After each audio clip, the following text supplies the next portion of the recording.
Xin chào các bạn đã trở lại với kênh Cô Ba Bình Dương. Hôm nay mình xin chia sẻ cùng các bạn cách làm củ cải ngâm đường nha. Món này ăn kèm với bánh chưng, bánh tét này Tết ngon hết sảy. Tiện dụng mà lại dễ ăn nữa. Sau Tết ăn trong bữa ăn thường ngày cũng rất ngon. Cách làm đơn giản nhưng khá đặc biệt.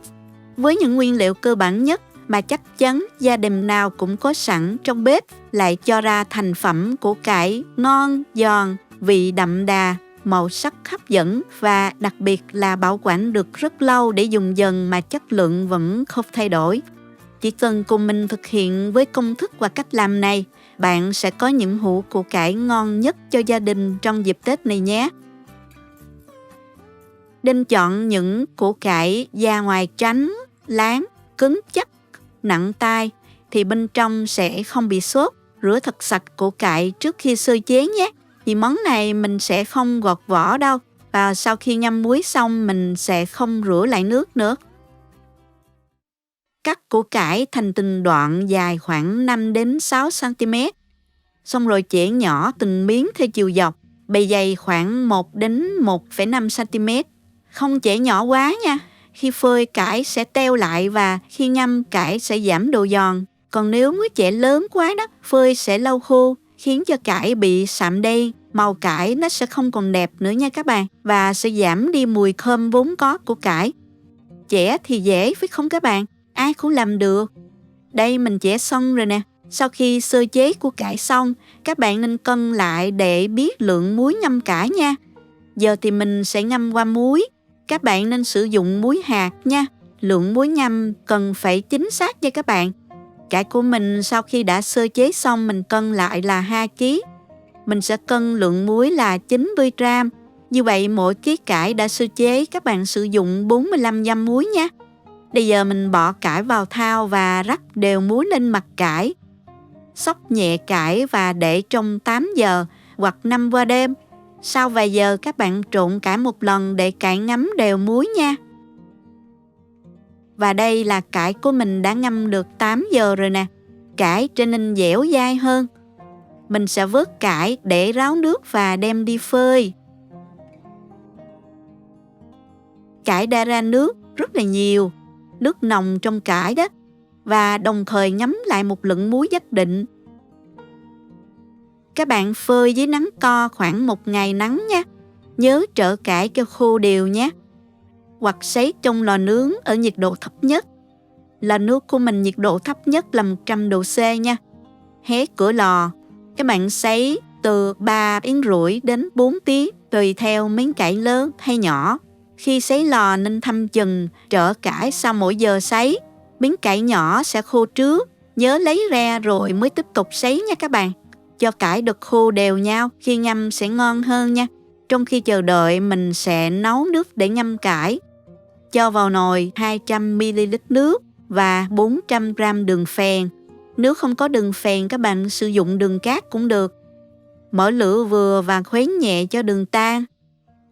Xong rồi giảm lửa nhỏ cho nước sôi và đường tan hết. Tắt bếp luôn và chờ cho nước đường nguội nhé.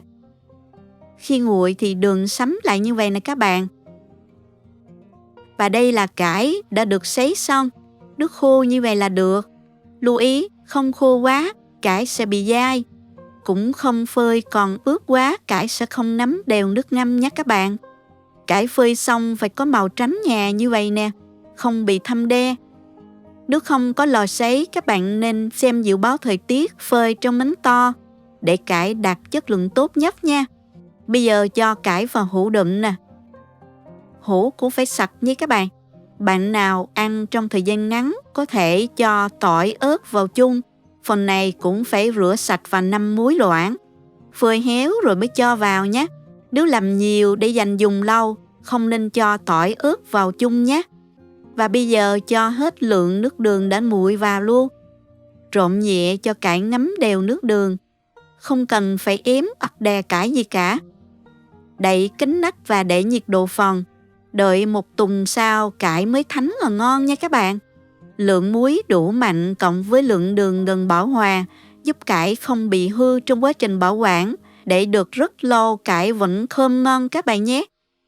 Và đây là thành phẩm cải của mình đã được 1 tuần rồi. Mình sẽ thử thôi các bạn ơi. Khi ăn gấp cải ra phần đủ dùng, trộn thêm tỏi ớt vào nữa cho thơm nè. Các bạn nhìn nè, sau 1 tuần củ cải đã hút nước nhanh, nở ra, nhìn miếng cải bóng và có màu vàng nhẹ như vậy nè.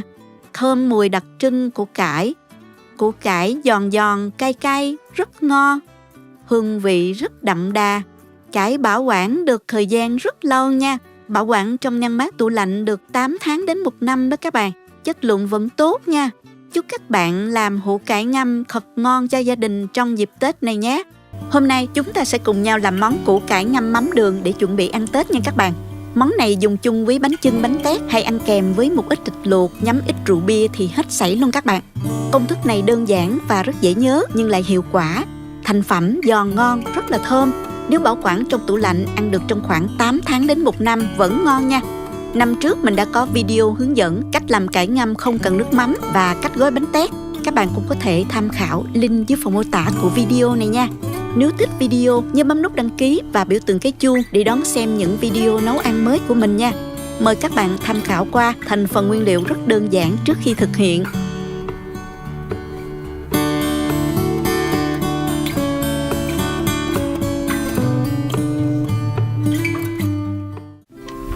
Muốn cho củ cải giòn ngon, mình phải chọn mua những củ cải chắc tay, nặng tay như thế này. Như vậy bên trong sẽ không bị xốp nha. Các bạn rửa sạch sẽ trước khi cắt. Gọt bỏ sơ phần vỏ nào mà bị dập hoặc bị đen nha. Và mình cắt khúc từng đoạn dài khoảng 7 đến 8 cm. Sau đó các bạn cắt từng thanh nhỏ, độ dày thì khoảng hơn 1 cm ha. Củ cải của mình mua hơi to đó, ruột nhiều nhưng rất chắc củ nè. Các bạn cứ chọn miễn sao là củ cải chắc củ, không bị xốp là làm ngon à. Nếu củ cải nhỏ hơn, lợi thế là khi mình chẻ ra thì mỗi miếng cải nó sẽ có phần vỏ bên ngoài, cũng phần nào tạo thêm cảm giác giòn hơn đó các bạn. Ở Việt Nam thì rất là dễ tìm mua cải tươi và ngon, rẻ nữa ha các bạn. Mình chẻ như vậy là được nè, đừng có chẻ quá nhỏ nha, vì khi phơi cải nó còn teo lại nữa đó các bạn. Cải chẻ xong thì các bạn nhớ cân lại để mình định lượng muối cho phù hợp ha. Với 3 kg củ cải đã sơ chế xong thì mình dùng ở đây là hơn nửa chén muối hạt, khoảng 6 muỗng canh vung nha các bạn. Lượng muối này cũng không cần chính xác lắm đâu, có thể ít hoặc nhiều hơn một chút xíu cũng không sao nha các bạn. Mình sẽ cho qua thau để ngâm cải, cho một lớp cải rồi mình rắc đều lên một lớp muối xen kẽ với nhau ha, như vậy sẽ đều hơn đó.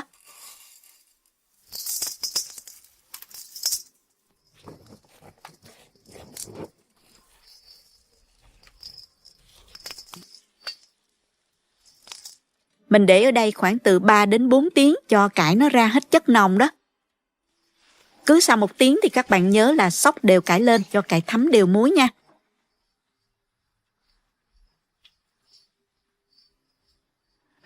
Sau 4 tiếng thì cải nó ra nước rất là nhiều luôn nè các bạn. Và cải nó dẻo như vậy là được nè nha. Bây giờ thì mình đem chỗ cải này đi xả với nhiều lần nước cho sạch muối ha. Đây là cải mình đã xả muối với 4 lần nước. Sau đó mình ngâm trong khoảng 20 phút. Xong rồi các bạn rửa lại 2 đến 3 lần nước nữa cho sạch muối nha. Khi nào các bạn nhai thử thấy nó hết mặn là được ha. Tiếp theo thì mình sẽ xếp lên khay và mình đem đi sấy nha. Với lò sấy gia đình này á, thì mình thấy rất là tiện luôn các bạn. Không cần mất nhiều thời gian, cũng không có bụi bẩn bám vào như là mình phơi ở ngoài trời.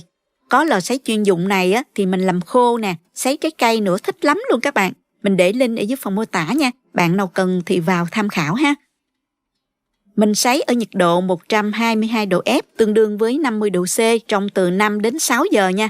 Tùy theo miếng cải lớn hay nhỏ đó các bạn. Không có lò sấy thì các bạn có thể phơi nắng trong 1 ngày nắng gắt là được nha. Nhớ là phủ khăn mỏng để tránh bụi bẩn nha các bạn. Trong khi chờ sấy thì mình nấu nước ngâm. Trước tiên thì mình thắng màu caramel, cho vào nồi 4 muỗng canh đường, 1 muỗng canh nước cho đường nó nhanh tan đó. Khi thấy đường chuyển màu hơi nâu như vậy là được nè. Mình đừng để đường bị cháy sẽ bị đắng nha các bạn. Và các bạn cho vào nửa chén nước tương đương với 120 ml nước. Tiếp tục thì mình cho 300 ml nước mắm nè, 450 g đường vào. khuấy tan lên. Và mình để lửa nhỏ thôi nha các bạn, vì nước mắm rất là dễ trào ra khi mà sôi mạnh đó. Công thức nước ngâm cải để cho các bạn dễ nhớ là các bạn cứ dùng 1 phần nước mắm, 1,5 phần đường là được nha. Màu caramel sẽ giúp cải ngâm có màu nâu đẹp. Nếu mà dùng đường cát vàng thì các bạn bỏ qua bước này ha. Khi sôi bùng lên thì các bạn giảm lửa thiệt là nhỏ, hớt bọt cho hỗn hợp nó sôi riu riu khoảng 1 phút nữa rồi mình tắt bếp luôn ha. Chờ thật nguội mình mới cho vào ngâm cải nha các bạn. Sau 5 tiếng cải đã trở nên khô lại như vậy nè các bạn. Tuy nhiên thì trong cải nó vẫn còn độ ẩm, độ dẻo chứ không là quá khô nha.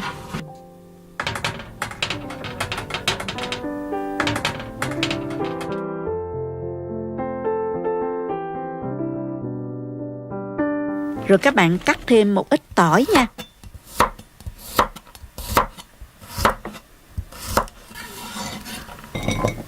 Và ớt nữa.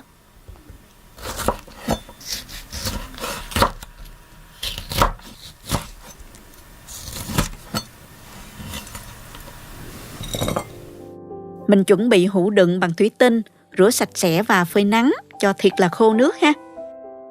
Bây giờ mình cho cải vào hũ nè.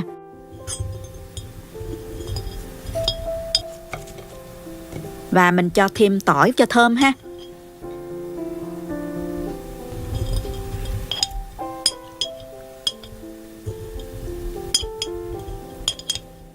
Nước ngâm cũng đã nguội. Khi nó nguội nó sánh như vậy nè các bạn. Và mình chế nước ngâm vào cải.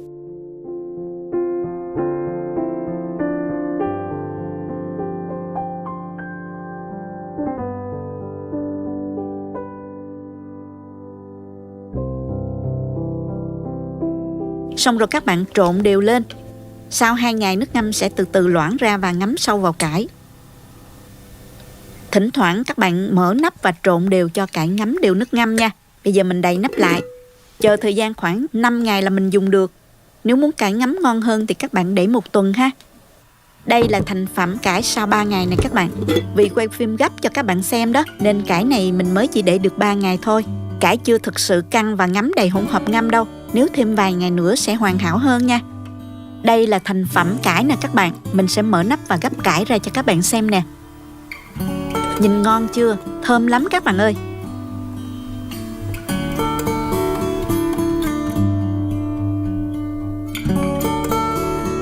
Mình ăn kèm với bánh chưng, bánh tét ngày Tết. Ngày thường có hũ củ cải ngâm trong nhà cũng rất là tiện. Mình có thể ăn với cơm hay là cháo trắng đều ngon nha. Cải giòn rụm luôn, vị mặn ngọt rất là vừa ăn. Với cách làm và công thức nước ngâm này, cải bảo quản được rất lâu. Màu sắc, mùi vị cũng như độ giòn vẫn không thay đổi nha các bạn. Các bạn cứ để bên ngoài, sau 10 ngày thì các bạn bảo quản trong tủ lạnh, được từ 8 tháng đến 1 năm vẫn không bị hư nha. Hãy làm thử công thức này của mình, chắc chắn bạn và gia đình sẽ hài lòng. Chúc các bạn cùng gia đình ăn Tết vui vẻ, hạnh phúc và bình an. Nhớ chia sẻ công thức này để mọi người cùng làm ăn Tết cho vui nha các bạn. Hôm nay mình tiếp tục chia sẻ với các bạn cách làm kim chi củ cải nha. Là một món ăn kèm chóng nháy rất ngon và lạ miệng cho cả nhà trong dịp Tết này. Đây là thành phẩm kim chi củ cải của mình đây. Kim chi đặc trưng với màu đỏ bắt mắt của bột ớt hòa trộn với củ cải trắng và xen lẫn hành lá xanh xanh. Nhìn thôi đã thấy thèm rồi. Củ cải rất giòn, khi lên men có vị chua cay nhẹ, hòa quyện cùng với mùi thơm nồng nồng của ớt và các gia vị rất vừa vặn, làm nên món kim chi vô cùng hấp dẫn. Nào, mời cả nhà cùng vào bếp với mình nhé. Nguyên liệu để làm món kim chi củ cải mình có để trên bảng nguyên liệu. Mọi người cùng tham khảo nha. Ở Việt Nam mình không thấy loại củ cải lớn và chắc như củ cải ở Hàn, nên mình sẽ làm bằng củ cải trắng này. Lựa những củ tròn, chắc, không bị xước nha mọi người. Mình bào vỏ ngoài và rửa sạch nha.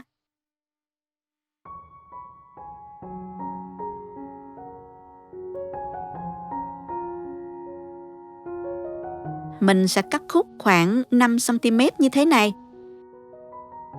Rồi cắt dọc với bề dày khoảng 5 đến 6 ly để tạo thành những miếng cải hình chữ nhật như thế này. Bỏ hết chỗ cải vào chậu nè. Rồi rắc đều 70 g muối hạt lên cải khoảng nửa chén ăn cơm á các bạn. Trộn đều để cải ngấm đều muối. Giờ mình sẽ để cải ngâm muối chừng 1 tiếng rưỡi. Cứ mỗi 30 phút mình lại đảo đều một lần để cải ngấm đều muối nha. Trong lúc chờ đợi mình sẽ làm sốt để trộn kim chi củ cải. Cho 40g bột nếp hòa cùng 300ml nước. Mình hòa bột với nước tan cho hết rồi mới bật bếp đun sôi nhé các bạn. Đừng để cho nó bị úp trâu. Để sôi và khuấy đều cho đến khi hỗn hợp bột và nước trở nên sạch và trong lại như thế này nè. Mình bắt xuống và đợi cho nguội nha. Tiếp tục mình cắt khúc hành lá. Với dầu hành thì mình cắt nhỏ như thế này. Đến đoạn lá mình cắt khúc khoảng 5cm. Hành bơ rô mình cũng xắt lát như thế này. Nửa của hành tây thì mình cắt mỏng. Mình cắt lê thành miếng nhỏ cho dễ xay nha. Cơm khô thì rửa sạch, ngâm mềm. Bây giờ mình sẽ xay gia vị gồm tỏi nè, gừng, lê, tôm khô cho luôn vào. Cho vào 3 muỗng canh nước mắm. Và xay nhuyễn hỗn hợp nha.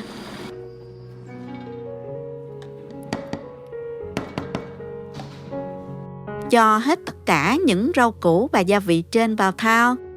Hành lá nè, hành bơ rô, hành tây, gia vị xay nhuyễn. Và đổ hỗn hợp bột nếp vào luôn. Đừng quên cho 2 muỗng canh mật ong vào.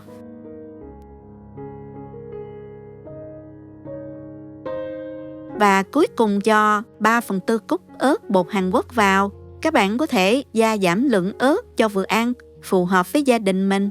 Nên sử dụng ớt bột Hàn Quốc để đạt được chất lượng cũng như cho màu kim chi đẹp nhất nha. Trộn đều lên nhé. Mình quay trở lại với củ cải. Sau khi ngâm muối, củ cải đã mềm ra rồi nè. Mình có thể bẻ cong mà không bị gãy luôn. Bớt củ cải ra rổ và để ráo. Lưu ý là không rửa lại củ cải nhé. Rửa là sẽ mất đi hương vị thơm ngon của củ cải đấy. Các bạn đừng lo cải bị mặn nha. Khi kim chi lên men rất là vừa ăn nha. Các bạn xem lượng nước trong củ cải ra nhiều chưa nè. Cho vào rổ, xóc củ cải lên như thế này để lượng nước muối dư sẽ chảy xuống hết nha. Và để ở đây cho ráo nước. Sau khi củ cải đã ráo nước thì mình bỏ hết vào thau gia vị và trộn đều lên nhé.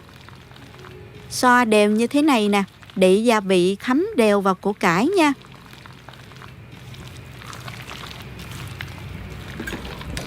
Wow, nhìn màu đỏ đẹp mắt hấp dẫn quá. Giờ chỉ còn bỏ vào hộp nữa là xong. Các bạn nên sử dụng hũ thủy tinh. Nếu sử dụng hộp nhựa, phải có chứng nhận BBA Free để bảo đảm sức khỏe nha.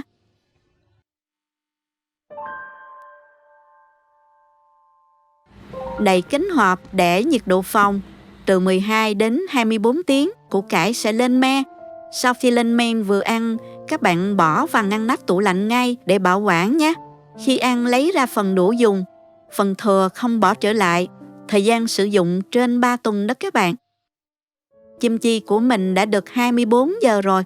Mình cùng xem thành phẩm kim chi củ cải của mình nào các bạn. Wow, vừa mở hộp ra là mùi kim chi lên men bốc lên thơm quá. Kim chi đặc trưng với màu đỏ bắt mắt của ớt nè, màu trắng của củ cải, xen lẫn màu xanh của hành nữa. Nhìn thôi đã thấy thèm rồi. Mình thử nha, mời các bạn.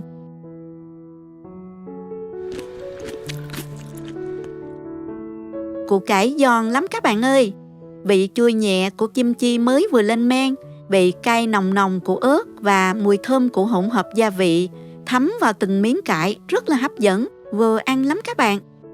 Món này dùng ăn kèm với thịt luộc nè, thịt ram, giò chả rất là ngon, chống ngấy nữa, hỗ trợ tiêu hóa rất tốt. Khi lên men hàm lượng vitamin C rất nhiều, giúp làm đẹp da rất hiệu quả và nhiều công dụng khác tốt cho sức khỏe. Thế mới hiểu tại sao trong những bữa cơm hàng ngày của người Hàn luôn có món kim chi. Chúc các bạn thành công với món kim chi củ cải nhé. Hãy bấm đăng ký và bấm vào cái chuông để tiện việc theo dõi những video mới của mình nha. Cảm ơn mọi người đã luôn đồng hành và ủng hộ kênh Cô Ba Bình Dương. Chào tạm biệt và hẹn gặp lại. Xin chào cô chú anh chị và các bạn đã trở lại với kênh Cô Ba Bình Dương. Mình là con gái cô Ba đây. Hôm nay mình xin chia sẻ với mọi người một món ăn kèm với cách làm rất là đơn giản, nhưng mà thành phẩm cho ra thì vừa đẹp mắt lại vừa ngon miệng. Đó chính là món củ cải muối vàng. Miếng cải vàng ươm, giòn rụm, có vị chua chua ngọt ngọt thấm vị. Dùng kèm với những món ăn ngày Tết để chống ngán thì vô cùng hợp luôn. Tết này bên cạnh dưa hành, củ kiệu thì mọi người thử làm món này để ăn kèm nha.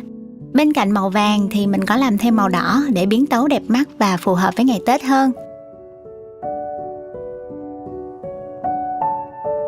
Nào, mời mọi người cùng vào bếp để làm món ăn này nha. Nguyên liệu và liều lượng để làm món ăn này gồm có như trong hình sau.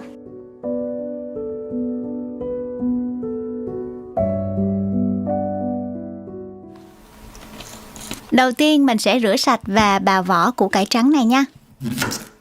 Mình dùng cái bào này kéo một đường từ trên xuống dưới rất tiện.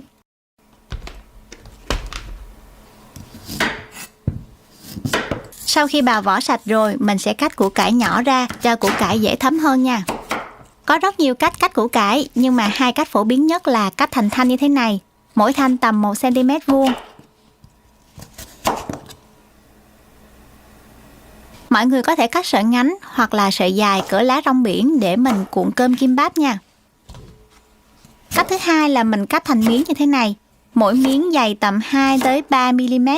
Cả hai kiểu cắt này thì đều rất là dễ gấp và tiện khi ăn. Hoặc là mình có thể để cả củ để muối luôn. Để cả củ thì mình nhớ là dùng kim châm đều quanh củ cho dễ thấm nha. Chỗ củ cải này của mình là 1,1 kg cả vỏ. Mình chia ra làm hai để muối, một màu vàng và một màu đỏ. Củ cải cắt xong rồi thì mình cho ra thố, sau đó mình rắc đều 2 muỗng canh muối vào củ cải nhé. Dùng tay trộn đều cho củ cải thấm đều muối. Mình sẽ để ở đây khoảng 1 tiếng cho muối thấm vào củ cải nha. Việc ướp muối vào củ cải như thế này sẽ giúp củ cải giòn hơn, bớt hăng hơn, thấm vị hơn và sẽ giữ được lâu hơn nữa. Trong lúc chờ củ cải ngấm muối thì mình sẽ đi nấu nước ngâm cải nha. Chúng ta cho vào nồi là 400ml nước nè, 200ml giấm trắng, 200g đường, 1 miếng quế nhỏ, 1 hoa hồi, 1 nhúm tiêu hạt, vài lá nguyệt quế. Lá này không có cũng không sao nha mọi người. Bây giờ thì mình cho thêm 1/2 muỗng cà phê muối nữa vô để cho nó điều vị ha. Sau đó bật bếp và đun sôi hỗn hợp này lên. Phần nêm này hỗn hợp có vị chua chua ngọt ngọt rất là ngon. Tuy nhiên mọi người có thể nêm lại tùy khẩu vị của mình. Ai thích ăn ngọt hơn thì có thể thêm đường, thêm muối, hoặc là muốn ăn chua hơn thì giảm đường, tùy thích nha. Cuối cùng mình cho thêm bột tạo màu vào, cho 1 muỗng cà phê bột dành dành vào và mình khuấy đều cho nó tan ra. Ở đây mình không có quả dành dành nên mình dùng bột dành dành, còn gọi là ki tử. Mọi người có thể tìm nó ở các tiệm thuốc bắc. Ki tử chứ không phải là kỷ tử nha mọi người. Kỷ tử là cái vị mà mình hay dùng để hầm gà đó. Nước đã sôi rồi, mình tắt bếp nha. Để hỗn hợp nguội một chút rồi mình đem đi lọc qua vải để bỏ những bã màu này đi. Mình sẽ giữ lại quế hồi và lá nguyệt quế nhé. Có nhiều cách để tạo màu vàng này. Mọi người có thể dùng nghệ nè, hoặc là nhụy hoa nghệ tây saffron cũng sẽ cho màu vàng đẹp. Tuy nhiên nếu mà nghệ thì nó sẽ hơi mùi nghệ một chút, còn saffron thì nó hơi đắt tiền hơn một chút. Nếu mọi người sử dụng quả dành dành thì mình có thể đập dập, sau đó ngâm vào nước nóng khoảng từ 15 đến 20 phút cho màu tan trong nước. Có thể cho quả vào nấu trong nước luôn, nhưng mà không nên đun quá lâu, nước sẽ có vị đắng nha. Với cái lượng cải là nửa ký thì mình sẽ sử dụng khoảng 5 quả dành dành. Tiếp theo chúng ta cũng nấu nước ngâm màu đỏ tương tự, chỉ khác là bột củ dền cho vào cuối cùng. Ai mà không có bột củ dền thì mình có thể dùng củ dền tươi cắt lát và ngâm chung luôn với củ cải. Mình lấy lá nguyệt quế nè, quế và hồi ra trước. Sau đó thì đem lọc qua vải như lúc nãy. Thường các bạn xem phim Hàn thấy họ hay ăn kèm với củ cải màu vàng, nhưng mà mình biến tấu một chút làm thêm màu đỏ nữa cho đẹp mắt và vui tươi hơn nha. Và mình để 2 phần nước ở đây cho nguội hẳn. Phần củ cải của mình đã để được 2 tiếng rồi mọi người. Mọi người nhớ đảo đều cải khoảng 1 tiếng một lần nha, để cho cái củ cải của mình nó thấm đều muối. Mọi người xem nè, củ cải ngấm muối sẽ mềm dẻo như thế này. Tiếp theo thì mình sẽ đi xả nước để củ cải hết mặn. Mình xả nước và rửa nhiều lần để củ cải thực sự hết mặn nhé.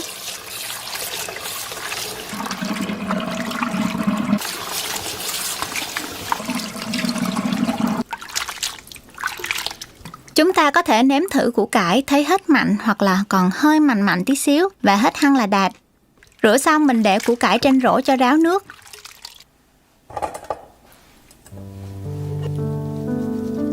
Bây giờ thì mình chỉ còn đem đi ngâm nữa là xong. Mình chuẩn bị một cái hũ thủy tinh sạch, sau đó xếp lần lượt củ cải trắng vào trong hũ.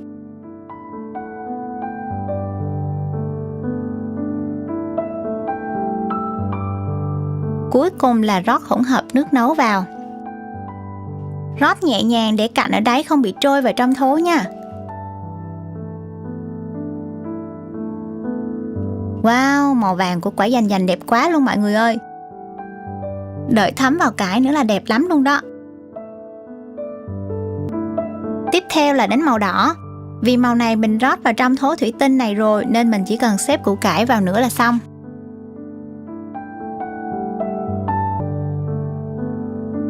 Vậy là mình đã hoàn thành xong 2 hũ củ cải ngâm rồi. Bây giờ mình đặt cải ngâm vào trong tủ lạnh và đợi trong vòng 2 ngày. Cho cải thấm là có thể đem ra thưởng thức được rồi.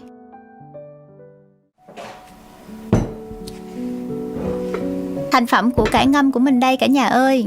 Wow, củ cải có màu đẹp quá. Đây là củ cải màu vàng chanh và đây là củ cải màu đỏ.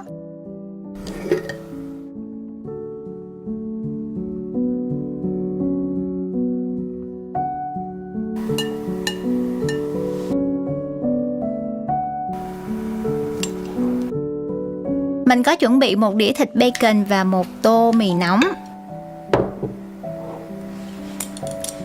Mình sẽ nếm thử vị của nó nha.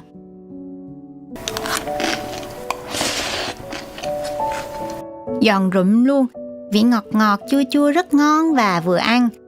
Wow, ăn kèm thì hết sảy luôn. Đây là món ăn kèm chống ngán hữu hiệu với những món ăn nhiều dầu mỡ. Dùng để cuốn kèm cơm cuộn hoặc là ăn kèm mì cũng ngon lắm. Mọi người thấy món ăn này có dễ làm không nào? Cùng vào bếp làm món này với mình nha. Hôm nay mình làm củ cải ngâm đặc biệt không cần nước mắm, chỉ đường và muối. Công thức này là của chị bán hàng Tết đã truyền lại. Gần Tết là một hũ lớn, bảo quản ăn cả năm luôn. Tiện lắm, cách làm rất đơn giản nhưng thơm ngon vô cùng luôn. Nào cùng vào bếp làm ngay với mình nha. Chúng ta có thể xem những thành phần nguyên liệu chi tiết, hình ảnh nguyên liệu cụ thể để thực hiện món này ở cuối video, hoặc tham khảo những dụng cụ nhà bếp mình hay sử dụng bên dưới phần mô tả của video. Để làm củ cải ngâm đường ngon thì các bạn chọn những củ cải da ngoài trắng, láng, cầm cứng chắc, nặng tay. Như vậy bên trong sẽ giòn và không bị xốp nha. Mình rửa thật sạch bên ngoài củ cải luôn vì mình sẽ không gọt vỏ. Để nguyên lớp vỏ này sẽ giúp cải giòn, dai, ăn ngon hơn. Mình chỉ gọt sơ bỏ đi những chỗ nào có rễ nhiều hoặc là phần vỏ nó bị thâm thôi nha. Củ cải này mình cắt bỏ phần đầu và đuôi, sau đó cắt thành những khúc chiều dài khoảng 1 ngón tay. Như vậy là vừa ăn nè các bạn. Sau đó thì mình chẻ thành những thanh dài. Lưu ý là mình cắt dày một chút, bề dày nó khoảng 1,5 cm ha. Sau khi phơi khô, cải teo lại nữa là vừa nha các bạn. Không cắt quá nhỏ, củ cải sau khi ngâm sẽ bị vụn và giảm đi độ giòn đó.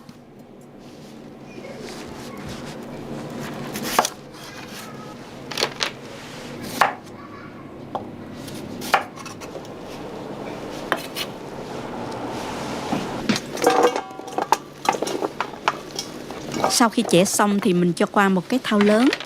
Với mỗi ký cải đã sơ chế, mình trộn vào khoảng 45 gram muối, tương đương 1 muỗng canh vung muối biển nha. Mình dùng muối biển, muối hạt đó nha các bạn.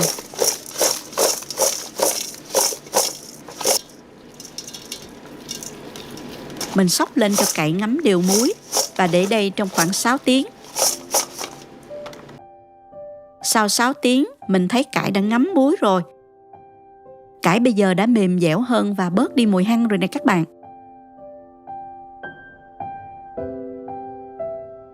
Rồi mình đổ cải ra một cái rổ, vắt cho ra bớt nước. Bây giờ mình sẽ đem phơi củ cải này nha. Vắt bớt nước muối, sau đó xếp ra tràn hay là khay để phơi cho cải héo bớt nha. Lưu ý là làm theo cách này mình không rửa lại mới đúng cách nha các bạn. Công thức này không có thêm nước mắm và lượng muối vừa phải nên cũng không sợ mặn đâu nha. Mình phơi một ngày nắng hoặc tùy theo nắng, các bạn canh cho cải héo còn khoảng 50-60% là được ha. Lưu ý là đừng phơi cải quá khô, cải sẽ lâu thấm và ăn bị dai đó các bạn.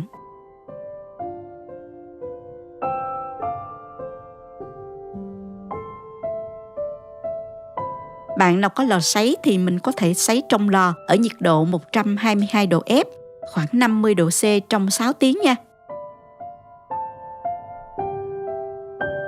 Bây giờ mình nấu nước đường để ngâm cải.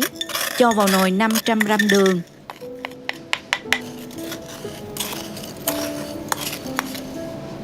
,300ml nước.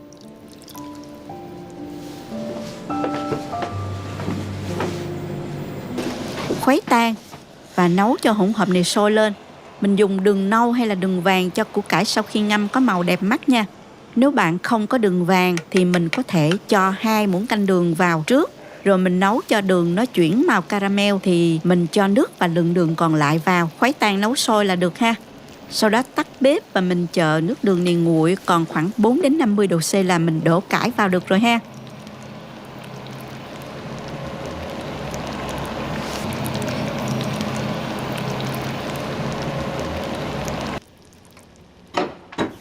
Củ cải mình đã phơi sau 6 tiếng rồi.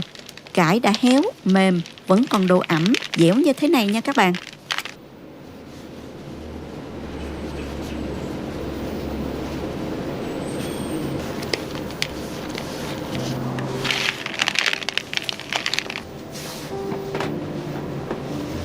Cải sau khi phơi thì mình cân lại còn 500g.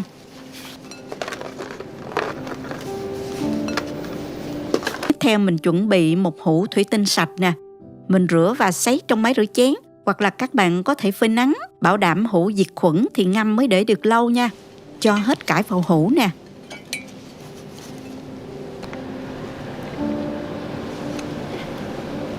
Đổ nước đường vừa nấu lúc nãy vào. Lưu ý là mình để nước đường còn nóng khoảng 4-50 độ C nha. Nhiệt độ ấm ấm sẽ giúp cải thấm nhanh hơn. Đừng đổ vào cải lúc còn nóng sẽ làm chín cải nha các bạn. Mình không cho kèm tỏi ớt vì muốn bảo quản được lâu hơn đó. Sau khi ngâm nếu mà muốn ăn tỏi ớt thì các bạn trộn thêm vào nha. Bảo quản hũ cải ở nơi thoáng mát, tránh ánh nắng mặt trời trực tiếp. Mình để từ 5 đến 7 ngày sau là ăn được rồi đó các bạn.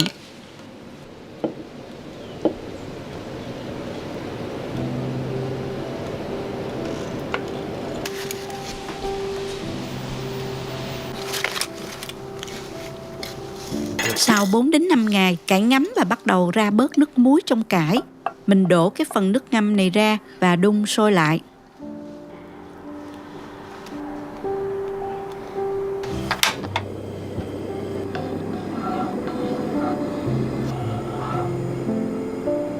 Hớt bọt và để nguội bớt rồi mình đổ lại vào hũ nha.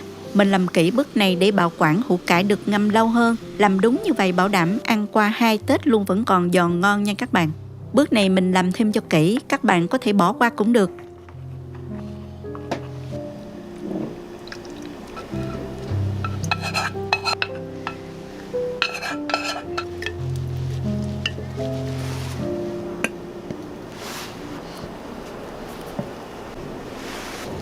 Đây là thành phẩm của cải ngâm đường của mình.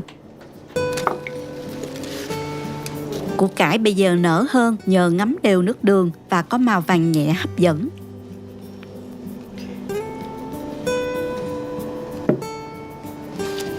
Mình cắt nhỏ tỏi ớt và trộn vào ăn kèm cho thêm hấp dẫn nè. Đặc biệt là củ cải có độ mặn ngọt rất hài hòa dễ ăn, vừa vặn để ăn với bánh chưng bánh tét rất ngon luôn đó các bạn. Mùi cải thơm tự nhiên, rất dễ chịu, hoàn toàn không bị mùi hăng hay nồng, mùi nước mắm như là những cách ngâm khác. cùng vào bếp làm món này liền để ăn Tết nha. Chúc các bạn thành công và gia đình thưởng thức thật ngon miệng nha. Cảm ơn các bạn đã theo dõi video. Nếu thích cách mình chia sẻ, nhớ gửi cho bạn bè cùng xem. Bấm like và đăng ký kênh để xem nhiều món ăn mới của mình. Chào tạm biệt và hẹn gặp lại các bạn trong video kỳ tới nha.